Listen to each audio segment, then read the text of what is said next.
অনশনের আঙিনায় রাজনীতির ঠাঁই নাই, এমন স্লোগানে মুখরিত ভূষণ স্কুল প্রাঙ্গণে দেখা যায় শিক্ষার্থীদের মাঝে। প্রিয় শিক্ষক শামীম স্যারকে লাঞ্ছিত ও হত্যার হুমকি ও বিভিন্ন শিক্ষকদের উপর অত্যাচারের অভিযোগে মানববন্ধন করেছেন শিক্ষার্থীরা। এ সময়ে নলডাঙ্গা ভূষণ পাইলট মাধ্যমিক বিদ্যালয়ের প্রবেশ মুখে আজিবর মাস্টারের এমন কার্যকলাপের বিচারের দাবিতে মানববন্ধন করেন। কেন আপনার বিরুদ্ধে এমন মানববন্ধন, এমন প্রশ্নের জবাবে আজিবর মাস্টার বলেন, আসলে আপনার বিরুদ্ধে এই ধরনের অভিযোগগুলো কেন? আজিবর স্যার স্কুলটা মোটামুটি যখন বৈষম্য বিরোধী ছাত্ররা আন্দোলন করলো সেদিন থেকে আজিবর স্যার স্কুলের সংস্কারের জন্য কাজ করে যাচ্ছে। স্কুলের 22টা আড়ত আছে, প্রতি মাসে 98,000 টাকা ইনকাম হতো স্কুলের। সেই টাকা নিয়ে সব খেলা ঘরে চলে যায়, মিসইউজ হয়, খেয়ে ফেলে, সব খেয়ে ফেলেছে টাকা। কতপক্ষে 20 থেকে 50 লাখ টাকা খেয়েছে।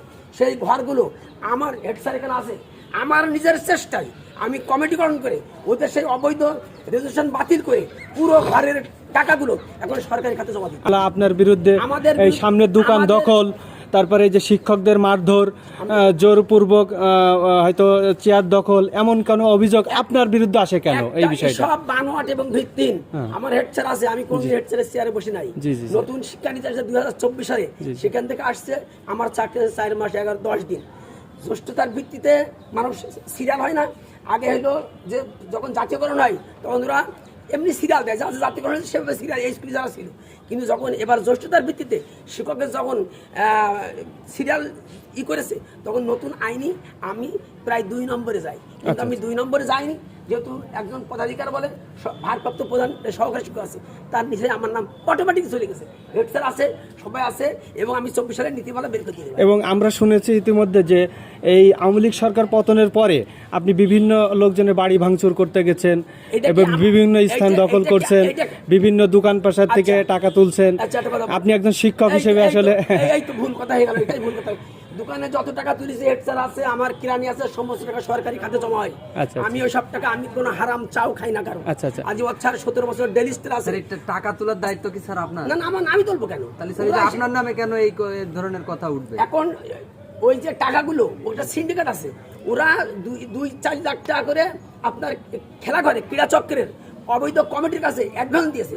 সেই অ্যাডভান্স টাকা তো আর স্কুল দেবে না। স্যার আরেকটা বিষয় এখানে উঠে আসছে যে আপনি নাকি ছাত্রদের দিয়ে একজন হয়তো বিরোধী দলীয় কোনো অফিস দখল করতে গেছিলেন, এমন একটা বিষয়টা। প্রমাণ নেই, এরকম কোনো কাজ আমি করি না কোনোদিন। আমার বিরুদ্ধে সাংবাদিক হিসেবে একটা বিষয় স্যার, এই যে স্কুলের যে দোকানগুলো আছে, এই দোকানগুলোর এগেইনস্টে দোকানদারগুলো কিন্তু স্যার আপনার বিরুদ্ধে একটা কথা বলে। আমার বিরুদ্ধে কথা বলবে এই কারণে, ওই যে আমি দোকানগুলো ওরা অ্যাডভান্স পাবে কিনা পাবে সংখ্যা ওদের ভিতরে, যে অ্যাডভান্স পাবো কিনা, কারণ আমি তো অ্যাডভান্সের টাকা দেবো না, আমি তো নেই, আমার স্কুল নেই, তাহলে ওরা পাবে কিনা সেই জন্য আমার বিরুদ্ধে ওখানে।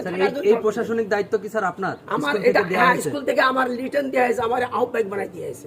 আজকে যে মানববন্ধনটা এবং ছাত্রদের যে স্মারকলিপি প্রদান, এই যে আপনি শিক্ষকের গায়ে হাত তুলতে গেছেন বা লাঞ্ছিত করছেন, প্লেট ছুঁড়ে মারছেন, আসলে একটা শিক্ষা প্রতিষ্ঠানে এই ধরনের যদি জি জি জি স্যার একদিকে কথা শুনলে তো হবে না। ওই যে আজকাল ভিডিও বানাই না, জি স্যার, বিভিন্ন ভিডিও আমিও এরকম আবেগ দিয়ে ওরকম ভিডিও আমিও অনেক বানাতে পারি। আজকে মানববন্ধন হলো না, আমি কি ইচ্ছা করলে, আমার কি লোক নাই, আমি 10টা লোক দিয়ে মানববন্ধন করতে পারি না? পারি। কিন্তু আমি আপনারা দেখেন কালীগঞ্জ আমি 40টা বছর আমার নামে as a journalist of the day register, no complain. কেউ বলবে না যে আজিবর স্যার কারো চা খাইছে, এটা প্রমাণ করতে পারলে। কিন্তু সেই কমপ্লেনটা এই আওয়ামী লীগ সরকার পতনের পরে আপনার বিরুদ্ধে কেন এইগুলো আসলো? এগুলো আসছে হিংসাময় এবং রাজনৈতিক প্রভাব, আমার ইমেজটা নষ্ট করার জন্য। স্যার আপনি কি কোনো পলিটিক্সের সাথে জড়িত? না, আমি কোনো পলিটিক্স না, আমার কোনো পদও নাই। তাহলে স্যার কেন রাজনৈতিকভাবে? আমি সততার সঙ্গে চলি, সৎ কাজ করি। আপনার যে অভিযোগ আছে এটা, তার মানে আমরা কি ধরে নেব যে একটা ধ্বংস অবশেষ থেকে একটা ভালো কাজ করতে গেলে তার নামে কিছু হয়, এরকম কিছু? আপনি ভালো কাজ করবেন, ভালো লোকের বন্ধু কম, অসৎ লোকের বন্ধু বেশি। আপনারা জানেন প্রত্যেকটা আড়তে আমার কেরানি এখানে আছে, প্রত্যেকটা আড়তের টাকা আমি বললাম না, প্রতি বছর 8 থেকে 10 লাখ টাকা এখান থেকে নিয়ে চলে যেত। আমাদের 1 টাকা দেয় না, 400 টাকা দেওয়ার কথা, সে টাকাও দেয়নি, মানে 5 বছর একটু বলতে দেন। একটা রিপোর্ট করা হলো যে স্কুলের 5 লাখ টাকা বাকি, একটা রিপোর্ট করলে আমরা যুগান্তরে শোয়াক করার পরে 4 লাখ টাকা সেভ দিয়ে দেয় টাকা। শোনো স্যার, আমরা আসলে আপনি সবকিছু ভালো করেন সেটা বুঝলাম, কিন্তু এর আগে আমি একটা হয়তো সোশ্যাল মিডিয়া একটা ভিডিও ফুটেজ দেখছি যে আপনি অফিস করছেন, চেয়ারের উপরে পা তুলে দিয়ে এবং এই কথাটার প্রেক্ষিতে বলছে যে অনেকেই জোর দখল করে উনি স্থানটা এইরকম ভিডিও জি, জি। দেখাতে পারে, জি, স্যার। এইরকম কাজ যদি করতে পারে, আমার হেড স্যার সামনে আছে, জি, স্যার। যদি আমি চেয়ার দখল করে থাকি, জি, স্যার। তাহলে আমি আমার সাজা নেব। আচ্ছা আচ্ছা আচ্ছা আমি স্যার আচ্ছা, আপনার আপনার দায়িত্ব দিলে কেন স্যার অ্যাসিস্ট্যান্ট হেডমাস্টার নাই স্যার? হেডমাস্টারের দায়িত্ব অ্যাসিস্ট্যান্ট থাকবে, আর আইন আছে যে কোনো সিনিয়র শিক্ষক হেডমাস্টার দিলে সে দায়িত্ব পালন করতে পারে। আপনার উপরে সিনিয়র শিক্ষক না, কেউ নাই, আমি সিনিয়র মোস্ট স্কুলের আমি, কারণ আমি 4 মাস 10 দিন পরে যাব, আমার অ্যাসিস্ট্যান্ট এখনো 5 বছর ধরে চাকরি করে, মানে 4 মাস 10 দিন পরে স্যার আমার আমি এলপিআর এ যাব। ও আর- অ্যাসিস্ট্যান্ট হেডমাস্টার থাকার পরেও কোন সিনিয়র টিচারকে দায়িত্ব দিতে দায়িত্ব পারে? দেওয়া যায়, আইন আছে, আইন আছে। এবং আরেকটা আইন আছে যে একটা শিক্ষক 6 মাসের বেশি কোনো দায়িত্ব পালন করতে পারবে না, আরেক সিনিয়রকে দিতে হবে, এই আইনও আছে। আচ্ছা আচ্ছা কোনো দুর্নীতির কাজ করি নাই, যদি প্রমাণ করতে পারে আমি আজকে স্কুলে রিজাইন দিয়ে চলে যাব। আর এই যে শিক্ষকের উপরে প্লেট ছুঁড়ে মারা বা ইয়ে আমি এটা তোমাকে বলছি, জি স্যার ওই যে দোতলা, ওটা আওয়ামী লীগের অফিস না, 3 তলা, জি, জি। 17 বছর ভোগ করছে না, জি, জি। অবৈধভাবে করেছে না, জি। আমাদের স্কুলের হেডমাস্টারকে জানিয়েছে, আমাদেরকে জানিয়েছে আমরা একটা অফিস করছি, তাহলে জোর করে ভোগ করেছে, আমরা কি এখন ভোগ করতে দেবো? ওটা এখন সময় এসে না, দেশ স্বাধীন হয়েছে না, আমি ভোগ করতে দেবো? তার আওয়ামী লীগের ভোগ করতে দেবো ওই বিল্ডিং? আর স্যার আসলে আপনি তো একজন শিক্ষক মানুষে মানে এই বিষয়টা দখল করার দায়িত্ব তার আপনার না। দখল করার দায়িত্ব না জি। আমার, ওই যে আমি আহ্বায়ক, জি। আমার তো ছুড়াতে হবে জিনিসটা। জি, জি। এডিএম আসছিল, এডিএম সাহেবকে আমি বললাম, স্যার এই দেখেন এই বিল্ডিংটা আওয়ামী লীগের জোর করে আমাদের ওখানে করছে, আমাকে বলতে দাও, জি জি পূর্ণাঙ্গ যদি না শুনে মনে করো স্যার দেয়। তখন এডিএম সাহেব বললো, এই টিএনওকে বললো, এডিএম সাহেব কোনো সরকার নাই, আপনি দ্রুত নিয়ে যে কোনো কায়দায় একটু ভাড়া দিয়ে দেন। আমি দোতলা ভাড়া দিতে গিয়েছি, একটা ব্যানার টাকাইছি, ব্যানারটা ছিঁড়ে ফেলেছে। তখন আমি বলেছি আমাদের স্কুলের ডিবেটিং ক্লাব আছে, আমি বললাম ডিবেটিং ক্লাবটা ওখানে থাক, কিন্তু প্রতিবার শিক্ষক ওখানে ডিবেটিং ক্লাব দিতে রাজি না, কারণটাকে আমি বুঝলাম না। এতদিন ধরে এই অফিসটা আমাকে দখলে রয়েছে, তার প্রতিবাদ হয়নি, আপনি আরে কেন বাবা, আজকে তুমি এটা করতে? আওয়ামী লীগের এমপি আনারকে তুমি চেনো না, তার হুকুম ছাড়া কালীগঞ্জের কাছে একটা পাতা পড়ে নাই। আমরা নিউজ করতে গেছে, মায়ের খাতে হয়েছে, আমাদের ধমক খাতে, কিভাবে তুমি কি পেরেছো কোন এমপির বিরুদ্ধে নিউজ করতে?